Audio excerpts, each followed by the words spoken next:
خیر یہ بظاہر ٹھہرے ہوئے لمحے بھی گزر گئے۔ ہماری روانگی کا وقت آ گیا۔ فنڈا نے واپسی کے لیے گاڑی بک کرا دی تھی۔ فنڈا نے روانگی کے وقت بہت محبت سے ہمیں رخصت کیا۔ وہ میری اہلیہ سے گلے ملی۔ ایسا لگ رہا تھا کہ جیسے کہ وہ اپنے کسی رشتہ دار کو رخصت کر رہی ہے۔ میں نے اسے بہت دعائیں دیں۔ اس کے ہمہ وقت تعاون نے یہاں کے بہترین قیام کو اور بہتر بنا دیا تھا۔ گاڑی مقررہ وقت پر آ گئی اور ہمیں لینے کے بعد کئی اور سیاحوں کو لینے کے لیے مختلف جگہوں پر واقع ہوٹلز میں گئی۔ ان راستوں سے گزرتے ہوئے اندازہ ہوا کہ یہاں سینکڑوں کی تعداد میں ہوٹلز موجود ہیں۔ ہلکی بارش شروع ہو گئی۔ یہ جگہ پہلے ہی بڑی زبردست تھی اور برسات کے رنگوں نے اس کو حسین تر بنا دیا تھا۔ ہر چیز بہت خوبصورت ہو گئی تھی۔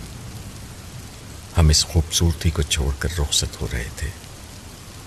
میرے دل میں یہ احساس پیدا ہو رہا تھا کہ دنیا کا کوئی بھی حسن ہو، کوئی بھی مقام ہو، کوئی بھی کامیابی ہو، انسان کو اسے چھوڑ کر جانا ہے۔ یہی وہ پس منظر ہے جس میں اللہ تعالیٰ نے جگہ جگہ قرآن مجید میں یہ یاد دہانی کرائی ہے کہ جنت میں انسان ہمیشہ رہیں گے، بلکہ ایک جگہ یہ بھی واضح کر دیا کہ وہ خود بھی وہاں سے نکلنا نہیں چاہیں گے۔ یہ بتانے کی وجہ یہ ہے کہ انسان چیزوں سے بور بھی ہو جاتے ہیں۔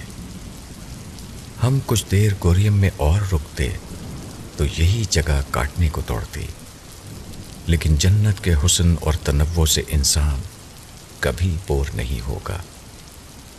اس کی وجہ میں پہلے بیان کر چکا ہوں کہ جنت لامحدود امکانات کی دنیا ہے۔